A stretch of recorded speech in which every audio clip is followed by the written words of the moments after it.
Hey everyone, welcome back. So Jerome Powell is expected to speak at Stanford. We're going to be covering it, and let's see how it goes. It's going to be about probably 10-15 minutes before I think he's actually live. They're just now getting started with the keynote. Let's listen in. They should be introducing Powell. Looks like they're just getting ready to start there. Good morning. Good morning, everyone. Woo. Welcome. My name is Maria France. I am the director of the Business Government Society Initiative. It is an absolute thrill to be here today and to welcome you to our inaugural forum. I just want to thank you for spending time out of your busy lives to come and spend it at Stanford and help to contribute to what we think is going to be not only a great day, but a great initiative. We have an exciting morning planned, so let me kick us off by introducing our first speaker. Jonathan Levin is the Philip H. Knight Professor and Dean of the Stanford Graduate School of Business. He's been Dean since 2016. All right, it looks like we're going to get one person before Powell. So Powell is on schedule for 9:10. For outstanding excellence by an American economist under the age of 40. He also serves on President Biden's Council of Advisors for Science and Technology. Please join me in welcoming Jonathan Levin. Yeah, so Powell should be out after him. I think they're moving through sort of little 10-minute cycles. Obviously, Powell will be a pretty big one today as markets are anticipating what kind of reaction we're going to get from Jerome Powell following better than expected ISM data, but that worse JOLTS data, as well as some other strong data suggesting maybe the Fed still has some work to do. Let's listen in here to see what this person says. Principled leaders who will change the world. When I became the business school dean in September... No, he's mostly just going to talk about business school. Okay, that's fine. So we'll keep an eye on this as we wait for Powell. Again, Powell's expected out within the next 10 minutes or so. So let's jump in over here for a moment. Factor, which is that as you see commodities rise, not just oil, commodities across the board, and you see wage growth, today in the report, new employers are paying 10% hikes to employers to bring them in. Right. Then what does the Fed do? Is the Fed focused on inflation, and that's their primary focus, and care less about what they're doing to the economy? What do you think happens, though? All right, so we're going to get the March non-farm payrolls on Friday. Yep. If let's say it's 216,000 jobs added is consensus. February we added 275. So we're clearly calming down in the labor market, but still strong. If that number were to disappoint to the downside, is that bullish stocks or bearish stocks? That's what wage growth is. Okay. I think that's more important than headline. Absolutely. Okay. Absolutely. Say more. Yeah, because it's inflationary. So if you're paying employees more, you've got historically low unemployment now. So it doesn't matter if it's 150 or if it's 250. It matters in sort of like for that moment at that point in time, but then you just have to look at wage growth. Kerry, it's HSBC today who was saying it's the more important question now is if, not when, the Fed cuts rates. And I want you to listen to what Steve Cohen, obviously the .72 chairman and CEO, the New York Mets owner, said about his own expectations for rate cuts during his interview this morning on Squawk Box with Andrew Ross Sorkin. I think the market expects 3 cuts. I think that's the number. I don't disagree with that. I think inflation's been, somewhat contained, and I think, ultimately, what it'll come down to is that a true statement or not. We think the Fed thinks they, eventually is going to come down to 2% inflation rate. What do you think? I think that's going to be hard. All right, that's Steve Cohen there. So they've said they're going to cut before it comes down to 2% anyway, right? They're not going to wait until it gets to... Right, well, the idea of cutting before is that you don't want to unnecessarily over-tighten the market or the economy. The problem is you've already had this economy show that it's very, very strong and very resilient. I was just looking here on ehack.com. Remember what we had with, make sure I have that up. Remember what we had with the Atlanta Fed Now GDP report. We're now sitting at 2.8% again, popped right back up on GDP, bounced down to about 2.1 there for a moment, but essentially right back. So a lot of enthusiasm about the market just continuing. And so the question is, why do you cut? Well, you cut as a risk of over tightening. But what if you're not actually over tightening? What if you've under tightened and you're potentially setting off a wage price spiral? That's the obviously a big concern right now. This right here is that Atlanta Fed screenshot. And then of course keep in mind we're watching this speaker's going to finish speaking, and then we should have Powell out right after him at the Stanford business event. So let's just keep listening in here, and I'll keep an eye on that event. It remains strong. We're forecasting the better part of 3% GDP growth this year. Okay. That might be part of like the local complexity, by the way. A believer that the Fed put is alive and well, should they choose to exercise it. And then in the background, which doesn't matter in daily today, you've got the AI story and you've got the GLP-1 story, which we think have a lot of room. Okay, so in other words, Josh, cut the noise out. Yeah. Right? The trends are still your friend. They're both intact, be it AI, GLP-1. The Fed is still going to cut. They may not be on your schedule. They may not be on the market's schedule originally, but it's going to happen. And that's really all that matters at the end of the day.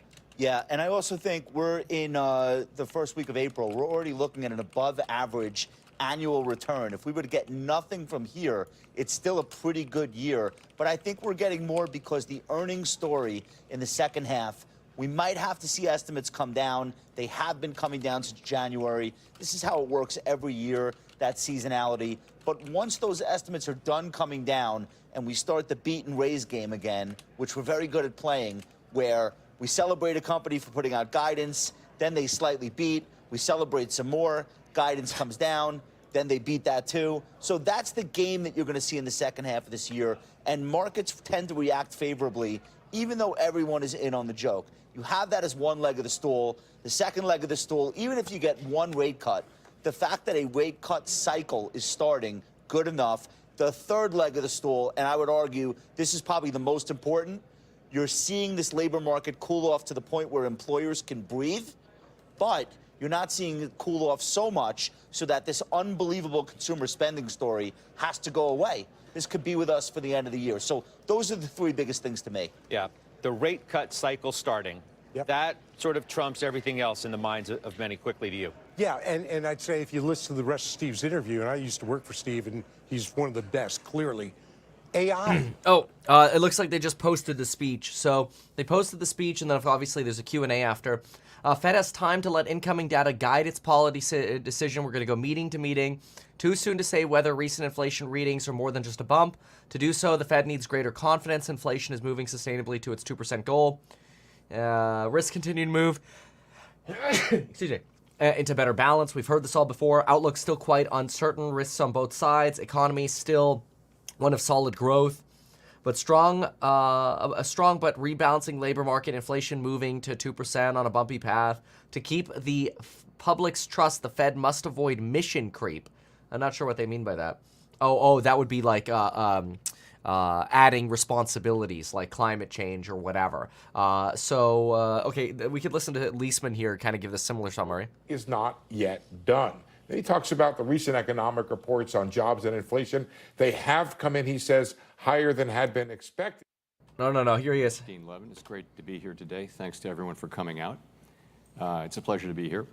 So I'm going to begin with some comments on the economy and the road ahead for monetary policy before briefly discussing the Federal Reserve's monetary policy independence and then joining Arvind Krishnamurthy for some discussion.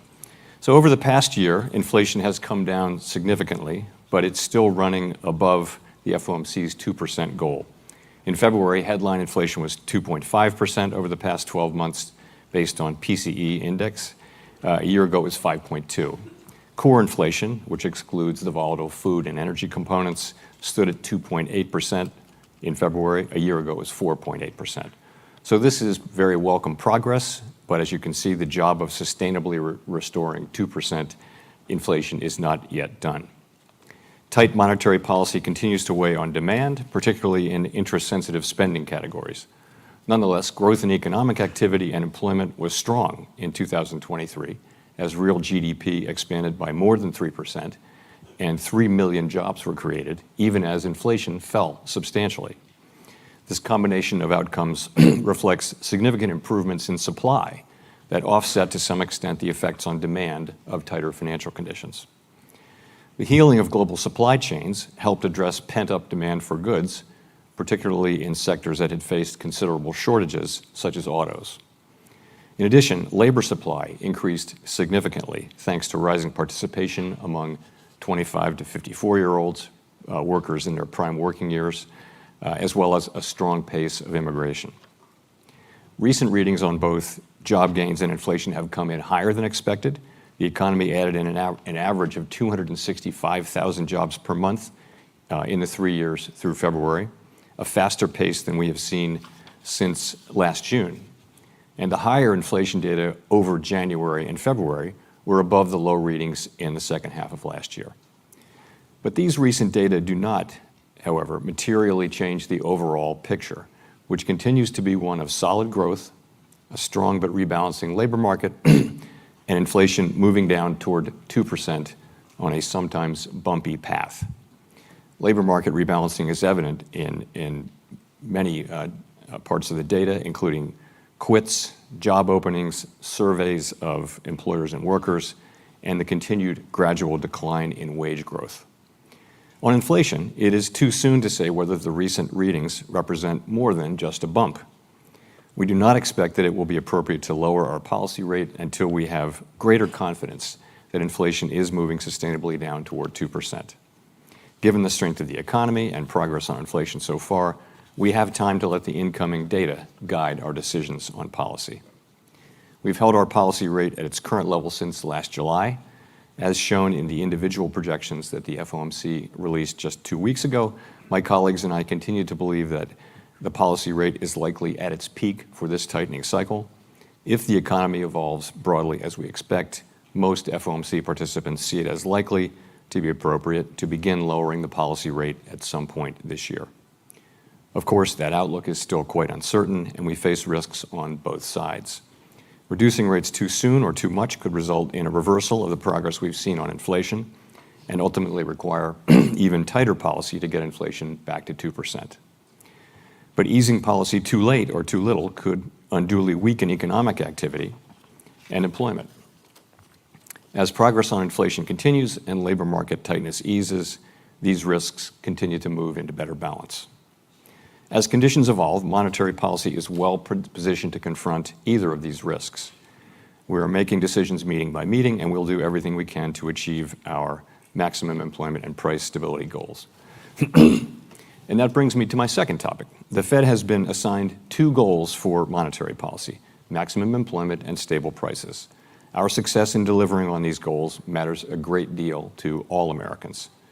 To support our pursuit of these goals, Congress granted the Fed a substantial degree of independence in our conduct of monetary policy.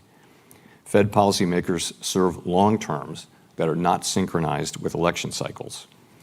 Our decisions are not subject to reversal by other parts of the government other than through legislation.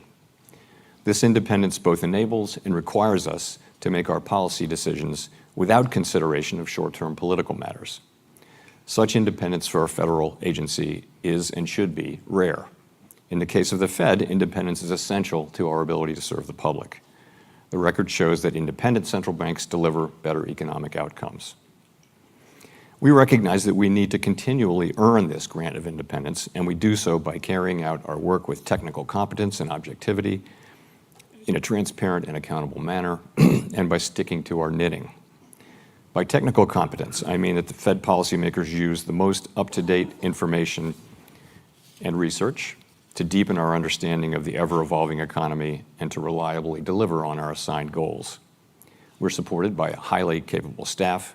We also draw on the insights and experiences of a wide array of business, academic, community, and labor leaders, as well as others engaged in the economy.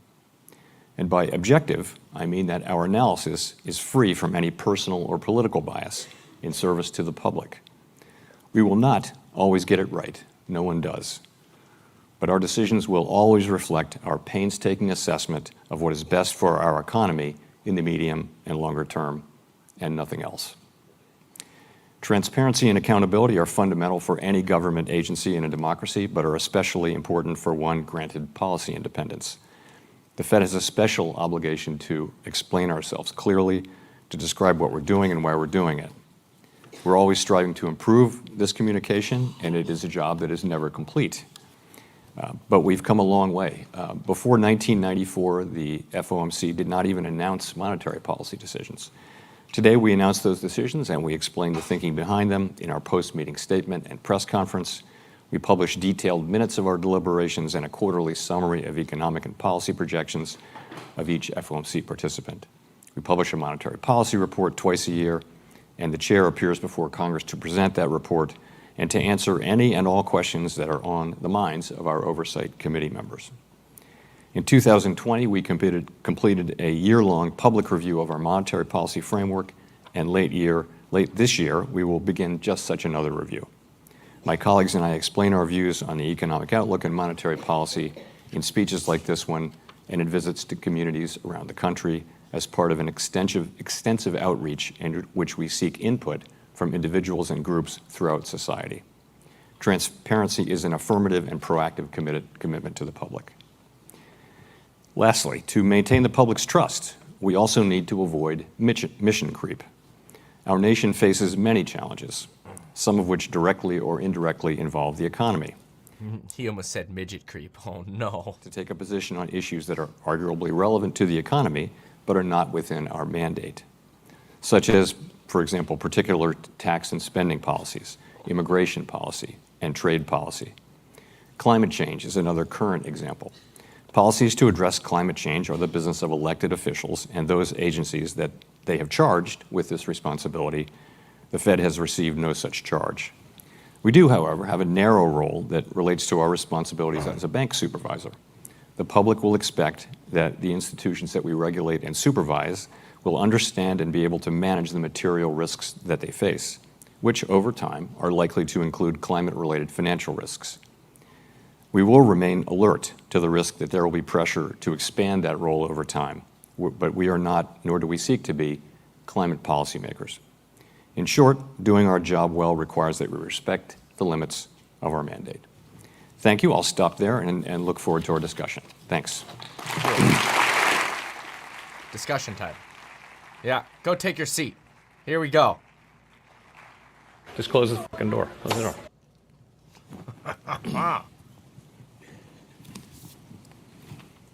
Thank you very much, Chair Powell, for those remarks and for taking some time to be with us and talk to us today. There's a lot of stuff going on in the world today. I think we have a lot of stuff to talk about, so I'm going to get right into it. Before I get started, I just want to also thank you to the audience for sending questions over. What I've done is I've tried to organize the conversation around Krishnamurthy. We'll start by talking about the macroeconomy, and then you have been shared through a very tumultuous period over the last 5 years, and I want to talk about the leadership challenges around that. So let me just dive right into it, pick up on something you started talking about, which is inflation. 2 years ago, we had inflation readings close to 6-7%.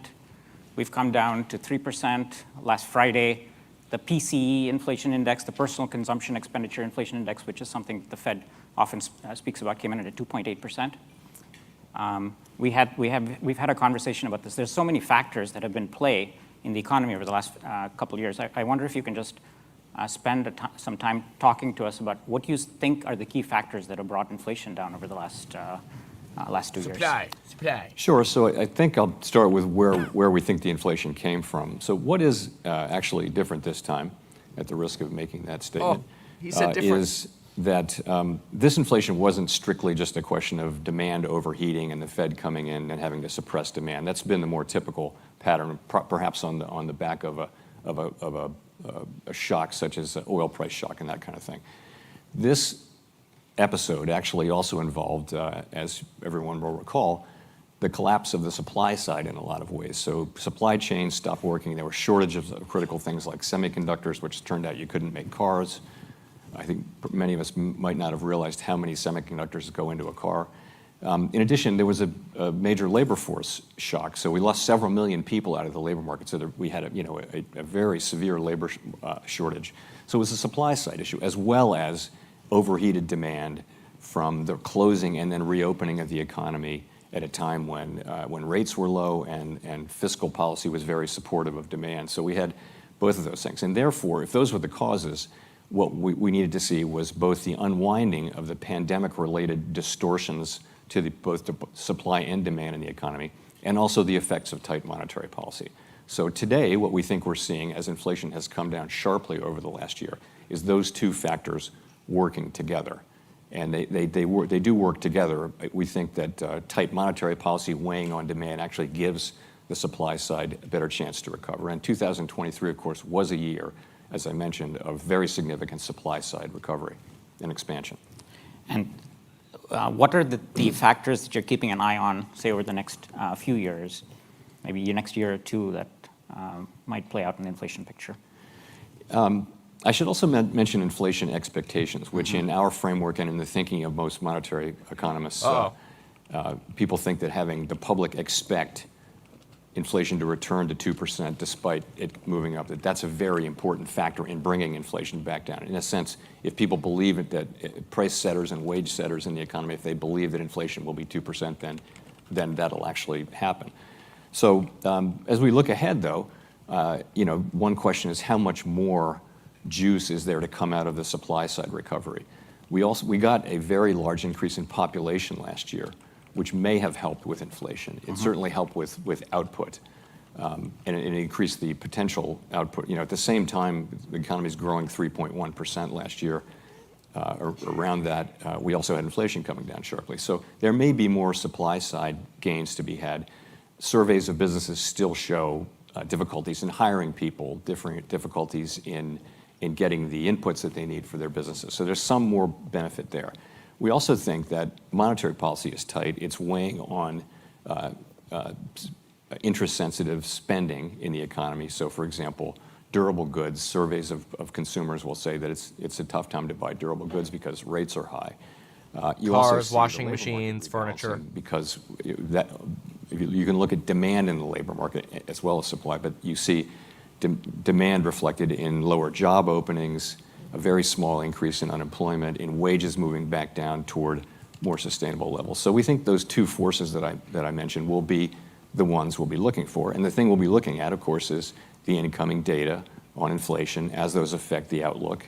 And the same thing about the labor market. What's happening in the labor market? Does it suggest that the labor market is continuing its progress, and it's made substantial progress, to get back to a sustainable level of wage growth and balance between supply and demand? Can I just dig into the inflation expectations point you mentioned? An analogy that people drew a couple years ago was to the high inflation episode of the 70s, where we had a high inflation period that then ended up shifting expectations, and through the wage price mechanism ended up leading to a sustained period of high inflation. In the current situation, I guess I have two questions. How concerned are you about maybe inflation getting stuck in the upper twos, around 3? Could that last mile be very hard because inflation expectations getting stuck? And then relatedly, are there things you're looking at to tell you, to signal to you that that is an issue or isn't an issue? Right. So as I mentioned, inflation expectations, we think, are an important part of driving actually inflation. And we want them to be at levels that are consistent with 2% inflation over time. Not 3%, but 2%, not 2.5%. The good news is that that's where they are right now and pretty much have been for some time. And we look at surveys of businesses, households, forecasters.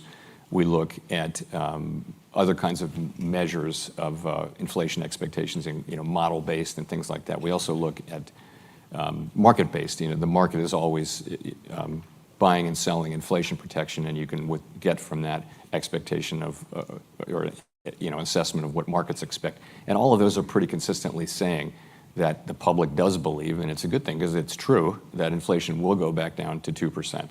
So that's very assuring, but that's partly because of the very strong action that we took and also because of our ongoing commitment to actually return inflation to 2% over time. So, and that is our commitment, by the way. But over time, so I would say it would be a concern if inflation expectations were not to be consistent with the outcome that we seek. But the good news is they're not, and I think our commitment is understood and respected and believed by the public, and that's as it should be. Let me flip to the other side of the equation. We've had employment, economic activity that remained quite strong. The unemployment rate it's remained below 4% for the last 2 years. And this is during a period in which you've took the funds rate from 0% to 5.3% in about as fast a rate hike cycle as we've seen in history. A year ago, many people were talking about possibility of recession. That hasn't happened. Again, you made some remarks about this, but I wonder if you can just go a little bit more into this. Why hasn't this happened? Why have we achieved what looks like a soft landing, which is inflation coming down, unemployment remaining low? What are the factors that have played out? And then the related question, do we think this will continue to happen over the next year or two? Yeah, so I guess I've always had the view and always said that because of the unusual origins of this inflation and its differences from other prior episodes, there was a path to getting inflation back down, restoring price stability, getting inflation back down sustainably to 2% without the kind of large job losses and increases in unemployment that have been typical of prior tightening cycles. And the reason, again, was that some part of this was independent of demand. If you have to get all of the inflation reduction gains from suppressing demand, the chances are that will involve that will weigh on employment and economic activity pretty significantly. But here we had the situation for again semiconductors. You couldn't buy a car at the very time when people wanted cars because they were moving to the suburbs, because they didn't want to ride on public transportation because of COVID. At that precise time, the supply of cars went down dramatically because of the shortage. So what happens is the prices went way up. That's how the market clears in our economy. So on the other side of that, though, without respect to demand, once the semiconductor supply comes back, you should come right back down that curve, and you could, in principle, get inflation down significantly without just ignoring demand for a second. So I always thought that was possible, and I would say something like that appears to be happening. Sorry. So then your question is, how did that happen? So more recently, we expected that to happen at the very beginning, and that's why we thought the inflation was transitory, meaning it would go away quickly without much effort from us. That turned out not to be the case. And we thought then that was in 2021. In 2022, we thought the supply side would recover more. It really didn't, and I certainly began to wonder whether that was going to happen. And then it really happened in 2023. Right about the time we were almost ready to give up on supply side recovery, you got this significant increase in labor force participation, accompanied by a significant move up in immigration, and you also got the unwinding of the supply side problem. So what's happening is when that happens, potential output is going up significantly, the economy's productive capacity. So you have a situation where productive capacity is going up even more than actual output. And so the economy actually isn't becoming tighter, which it ordinarily would. It's actually becoming a little looser, and you're seeing inflation come down. Very unusual situation. The pandemic has been, a textbook of unusual, unexpected developments and situations. But that really is the story. And then Arvind, the question is, how much more are we going to get out of the supply side recovery, and how much will fall to demand? And we just don't know the answer to that. We're not going to prematurely assume that there's no more progress to be made on the supply side. Indeed, the evidence is that there probably is more gain to be had there. You had mentioned immigration has been a big part of the last year or two in terms of the supply side. Can you just expand on that? Is that how important is that relative to supply chain? Where do you see that playing out in the next year or two? So I need to start by saying that the Fed is not an immigration policymaker, and don't comment on those who do have that assignment or the policies that they make. It's really we're just calling the balls and strikes on the economy as we see them. And so from that standpoint, our economy's been short labor, and probably still is. If you talk to, and we do talk to a lot of business people, it's still difficult to hire for many, many companies. So we've needed more people. But what happened over the course of last year is, to a much greater extent than had been thought, immigration moved up quite a bit over the last 2 years. And this is typically the Census Bureau does all this estimating. The Congressional Budget Office actually went and took a different path and talked to the people who work at the border and that kind of thing, and got a much higher estimate, which now many groups have gone out to validate. And I would say it's clear there's something there. The numbers are actually higher. And that actually explains what we've been asking ourselves, which is how can the economy have grown over 3% in a year where almost every outside economist was forecasting a recession? An overwhelming majority anyway were forecasting a recession for 2023. Not only did that not happen, we had better than 3% growth. So really a remarkable performance. And some part of that is that there are significantly more people working in the country. But then how does inflation come down? It's because the capacity of the economy has actually moved up perhaps more than the actual output. So it's a bigger economy, but not a tighter one. Really an unexpected and unusual thing. Again, we don't make judgment calls, but that's what we're seeing. So it's interesting in this discussion we've had about inflation and unemployment, we have talked about real factors, immigration, supply chain healing. That's the stuff that seems to have played out. We haven't really talked about interest rates per se, which is, of course, the primary tool of the Federal Reserve. Here we go. It looks from the outside like the interest rate sensitivity of the economy in this cycle has been very muted, very different than in the past. There's also, you look at the economy, they look like there's very differential impacts across different parts of the economy. The housing market, people have long-term fixed rate mortgages, so interest rate pass-through there is very low. Here in Silicon Valley, we have early stage growth businesses where the cost of capital is affected by the higher rates. And there it looks like we have a much bigger impact. So I wonder if you can speak about the interest rate sensitivity of the economy in this cycle. And then another question, a related question, which is we have differential impact across the economy. How do you think about balancing the impact of interest rate hikes in different sectors? So I guess the headline for me would be that I do think monetary policy is working and working broadly as expected.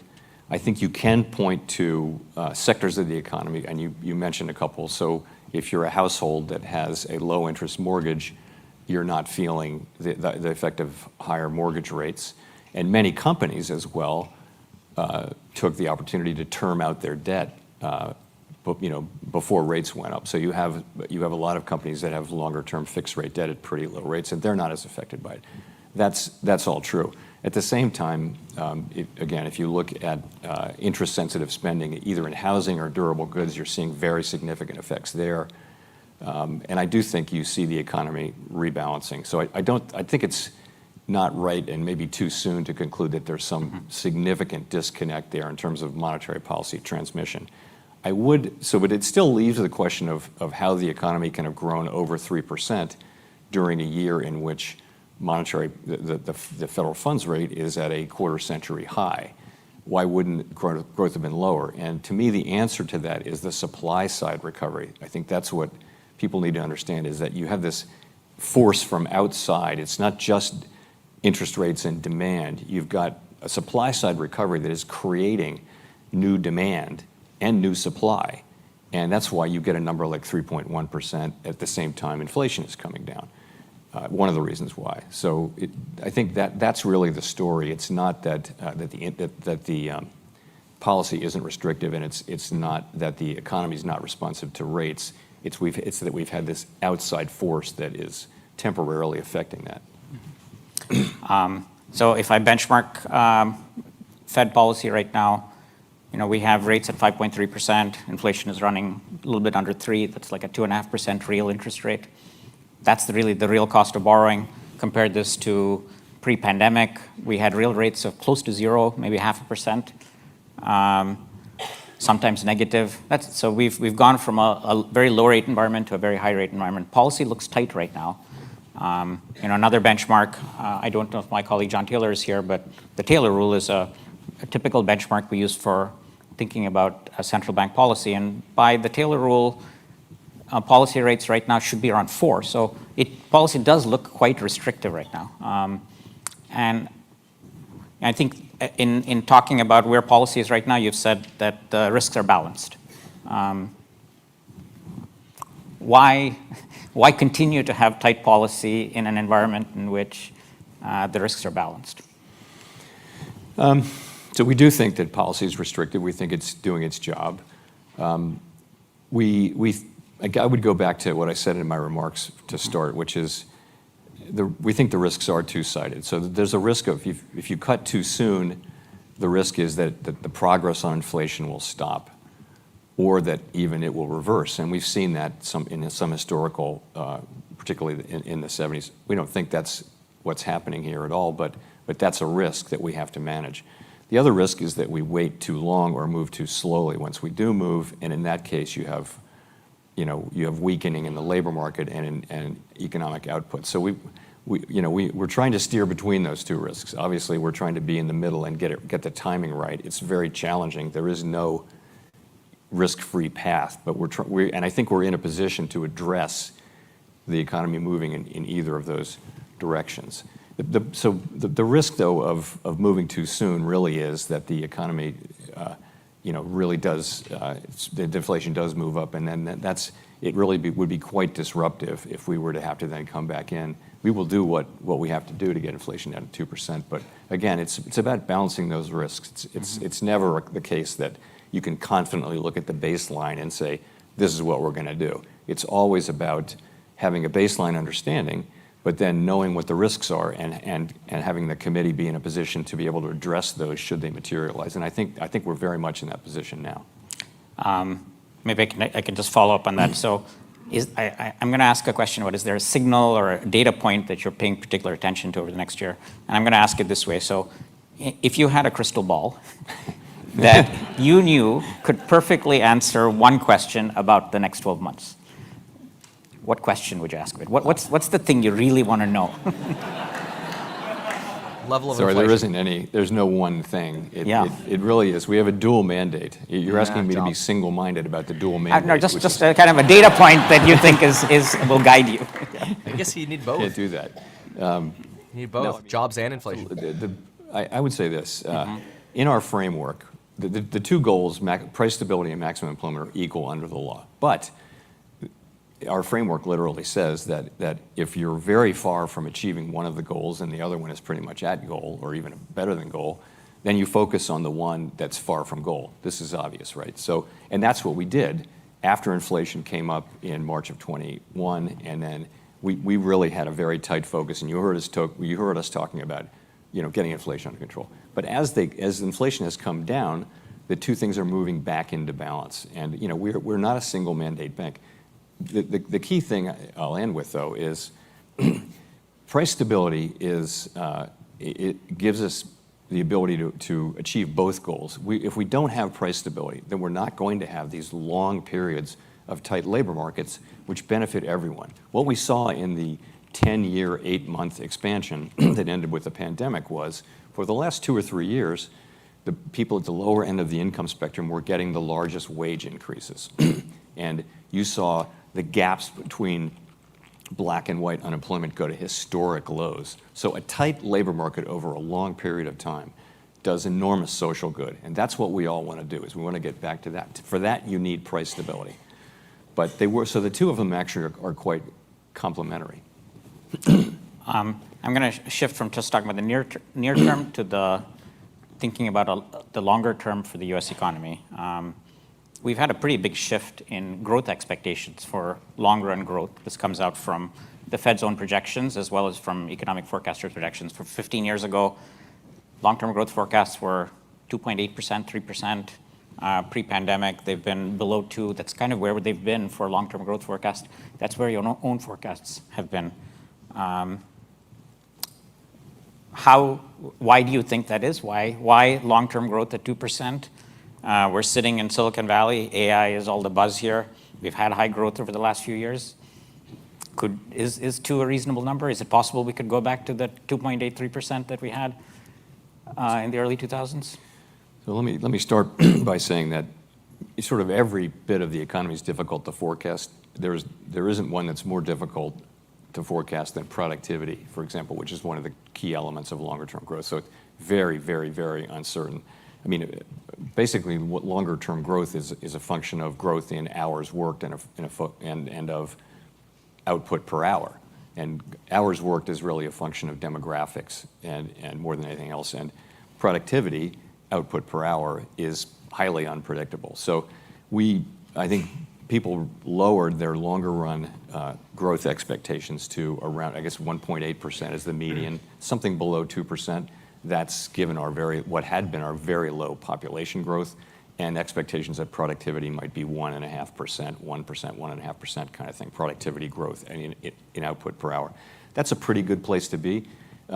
We've had higher productivity than that recently, and the question is it going to be a sustained thing? Are we going to enter into a new period of higher productivity? That would be great. It is productivity growth that lifts, all boats, generation upon generation. And so people argue AI can be that effect.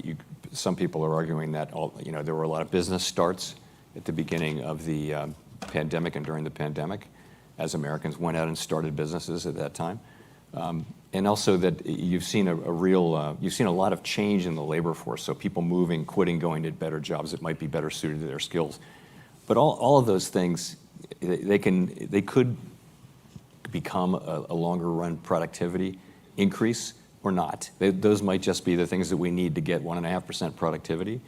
And it is unknowable. And particularly with AI, the range of potential outcomes, it should increase productivity. Everyone sees that. But that's not what we're seeing in the numbers now. It's too soon for AI to be affecting, I think, the productivity numbers. But the logic of it is that it could actually increase productivity. And then the question will be, what does it do to labor? Is it going to replace labor or augment labor or both? And if so, in what proportion? So hard to say about longer run growth, but of course, it would be great if that were the case. And then just to follow up, we talked about this before. Do you feel like you need to take a stand on this in policy making it current? No, I mean, so our focus, the things that are really important to the U.S. economy over time are productivity, immigration, even trade policy, the things that we're doing, industrial policy that is now a thing. Those are important to the longer run growth and economic well-being of Americans. And what we do is we try to move the economy towards stable prices and maximum employment through the business cycle. That's what we can do with business rate, with monetary policy. We are also a crisis responder. We're a really important crisis responder. We can get there quickly. We have great tools for it. So that's a key thing that we do. We also regulate and supervise the banks, and it's important, and we look after financial stability. So all those are very important things, but they're not things that affect the longer run potential output of the United States. So honestly, though, the question of what will be the equilibrium interest rate, the neutral interest rate going forward, doesn't really matter for policy today. We're really asking about once the pandemic is well and truly behind us, and we're well into the AI investment boom and the effects of AI, what will that look like? And it doesn't really matter that much for getting inflation down to 2% while keeping the economy growing and the labor market strong. Can I shift tax and talk about some of the challenges of leading the Fed through the last 5 years? So, boring. Just in our discussion, and it's clear from looking at the world, you've had so many different shocks. Okay, no bad news. Pamp it. Everything to the moon. The last few years. You were appointed Fed chair in 2018. I remember. Catalyst is clear. The dominant concern of the Fed was low inflation, not high inflation. It was having inflation below target, below the 2% target. COVID happened. We've gone in a completely different direction. So can you just speak about the challenges of taking an organization that was focused on one thing to focusing on something completely different? Yes, it's certainly been a turbulent time, I will say, to Dean Levin's points. It's been really a lot of things and things that weren't expected. For 20 plus years around the world, economies suffered from lower interest rates, lower inflation, slow growth, low productivity, bad demographics, and a lot of monetary economists were working on how do you make your tools work at a time when you're going to be bounded by zero, and you won't be able to cut and make and support the economy. So this was a big, and that was a big thing. And then then the inflation that came, it really arrived in the first quarter of 2021 was a surprise to most people. And again, the macroeconomists generally thought that it would go away over time. Not everyone. There were some concerns expressed, and ultimately it is coming down significantly. So that was, we had to pivot on that, and we did. When it became clear, really in the fall of 2021, it became clear through the labor market data, the inflation data, the growth data, that the economy was not moving back toward price stability. And we pivoted, and when we pivoted, we really moved. So because, that was the right thing to do. So the good news about monetary policy is it can move quickly. The emergency tools we have, as I mentioned, are agile compared to other government policies, and they have a significant effect on the economy. So I think we've gotten to what is, knock on wood, a pretty good place. We're using our tools now to try to bring inflation down the rest of the way to 2% while keeping the economy strong and the labor market strong as well.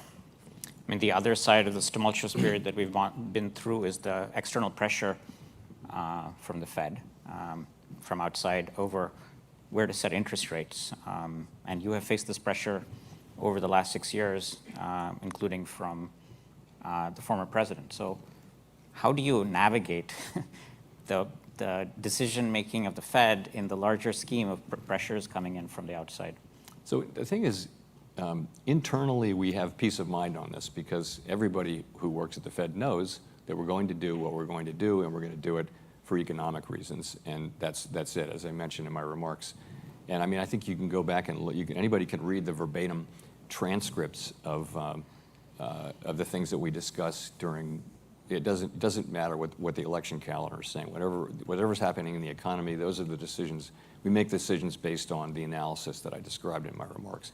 So I think we know that. So it becomes, but it's a communication issue that people need to understand that that's what we do. It's always what we do. If you look at the modern historical record, you'll see that the Fed has been prepared to move or not move and do what it thinks is the right thing for the economy in the medium and longer term without regard to kind of outside considerations. And it's important to just have people know that, which is why I brought it up. I don't have concerns that that it's going to be a problem for us because we're going to do what the right thing is for the economy over time, and my colleagues and I are tightly focused on that. Maybe you can just say a little bit more about that. I mean, you're praised by many people in your ability to build consensus. You've served in different White House administrations with different political ideologies. How do you do that in practice? Do you have any advice for all of us? And so it boils down to two things. One is, we have a specific mandate. Stick to that mandate. Focus on that mandate, and don't be dragged into partisan political fights around. I mean, when I testify, people are always trying to get me and my colleagues to support their perspective on fiscal issues or immigration issues, and they think of an economic hook, and they try to. But we just don't do that. We stay. That's part of it. The other part of it just is. I spend a lot of time in our system of government, oversight comes through Congress. In a parliamentary system, it's through the elected government, but because that's the same people who are in the parliament. But for us, it's not the administration that has legal oversight responsibility. It's the Congress, the House and the Senate, and particularly the two oversight committees, one in the House, one in the Senate. And so my colleagues and I spend a lot of time, and we don't go up there to blast talking points at people. We want to hear what they're thinking, and we want to listen carefully and respectfully and tell them what we're thinking. And I think people appreciate that. That's the thing. Same thing internally. I think when you listen respectfully and understand what people are saying and try to think about how to incorporate that thinking into what you're doing, for most people, most of the time, that's going to be enough.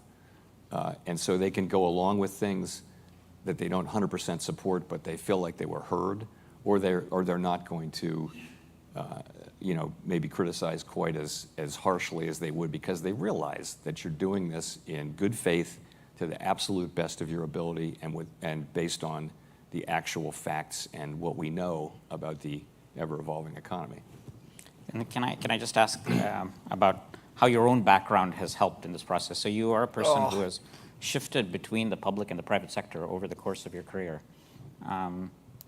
And you're a lawyer by training. You don't have an economics PhD. You're running an organization which is mostly a PhD or many PhD economists. So can you just speak about how your background has helped you navigate this? Sure. So when I graduated from college, I had no plan other than this idea that I liked what I saw of the careers of people like George Shultz or Cyrus Vance, for example. And that the idea was these are people who had a mainly private sector career, but served in the government at intervals and were able to do public service. And I grew up in Washington, D.C. My family was not involved in any of this, really. But this is what I observed, and I thought I would like to do that. And by some miracle, that's kind of what happened. It wasn't careful planning. So I always wanted to do public service, and I wound up doing that. I served as an aide on the Hill. I was at law, all these different things that I've done. So that's how that happened. And then I'll ask one last question for this. Do you have any advice for the students in this room whose interests are to move between public and private sector? So I think that's a great plan for people. People have different tolerance levels for volatility. So, I mean, I quit the law and went into investment banking, quit investment banking and went into private equity, quit private equity and went into public service. So if you're willing to tolerate volatility and steep learning curves, I mean, then if you're that person, then that's a great way to go. The other thing I'll say, though, is I have really found that when I was a partner at a private equity firm, I asked the head of the investment area, what do you look for? I mean, it's all about picking good CEOs and good business models. What do you look for in a good CEO? And the answer was, there's no one model. And that's really important. I have seen very different people be successful in leadership roles, very, very different people. And it's in, I don't know if it's in every person, but it's in a lot of people to find your own way to lead. And you don't have to be one way or another. I can think of one person at the Fed she had a way of being a very soft talker, and by the end of the meeting, everyone was leaving there thinking, how do I do what she said? It's like, I want to do that. It's in everybody, and you should have the self-confidence. What I experienced when I first had to lead things was complete lack of self-confidence. Oh my God, I'm not ready to do this. And I think that's very common for people. I think people get more coaching now, but I would just say, be confident in your own abilities to lead and take things on and take risk, because that will, if I could say that to something to my younger self, I think that would be it. Jay, we're running on time here, and there's lots more stuff we could talk about, but I'm mindful of time. So let me just first of all thank you on behalf of Stanford for being here, engaging us in this conversation. It's been very stimulating. I know No, it hasn't. I hope we all learned a lot. And again, so thanks very much for No, we didn't. Thanks, Audrey. Thank you. No, that was boring. I don't know if they're going to do Q&A, but the only thing that came out of that was that AI should improve productivity. That's not what we're seeing now, though. Too soon to tell. And it doesn't really affect the rate going forward. That's it. Everything else we've heard before. Literally everything else. And I outlined it over at ehack.com. This is really boring. This makes me want to say... Go yourself. Is that clear? Or get life insurance in as little as 5 minutes by going to MakeKevin.com/life. No, okay, it's seriousness. We do have 2 big deadlines coming up. Monday is the deadline for the warrants for House Hack. So if you have warrants from the first accredited investor round, those are due Monday. Otherwise, they expire, and then you don't get to invest via the warrants anymore. So you have to fund by Monday. If you are interested in becoming an investor, go to househack.com/2024. And then, of course, we have a coupon code expiration for the stocks group and the other courses over at meetkevin.com this Friday. That's all I got. Thank you so much for being here. I'll take a really quick look at the market since we are all hanging out here together. It does look like BTC is over the 66 level, which is good. We want to be over 66, especially since we keep getting rejected by this trend. This is when we got the ISM data this morning. We broke through that trend line, came back down, got rejected again. So this line has become very important. That's sort of the February 6th, 20th, March 20th. Those basically bottoms align. So we're right below that right now. Does look like you've got a little bit of excitement in the day in terms of being able to push NVIDIA green, or Dave & Buster's up 12%. Apple's up 84 bips. I think Tesla's at like 84 bips as well. Enphase is up a little bit. Those ISM numbers really helped push everything up a little bit today, sort of pamp the market. And now you've got this negative catalyst of Powell potentially yapping the market down, gone. I don't know if that means, we're going to see a run up into the close or a sell off into the close. We still got 3 hours to go before we get to that. But right now it seems like pretty stable here. As you can see, we did have a sell off going into the Powell meeting. And then once it became clear we weren't really getting anything out of Powell, we did get a recovery. We did get a very brief moment of a decline over here. I want to say that was when he was talking about if we cut too soon and have to raise again, we'd likely cause a significant disruption. But he kind of walked that back pretty quickly, so I don't know if he's got like the stock market ticker on his watch or something. But otherwise, that's it. Nothing super juicy or interesting there. Yeah. So there we go. Thank you so very much for being here. We'll see you in the next one. Goodbye.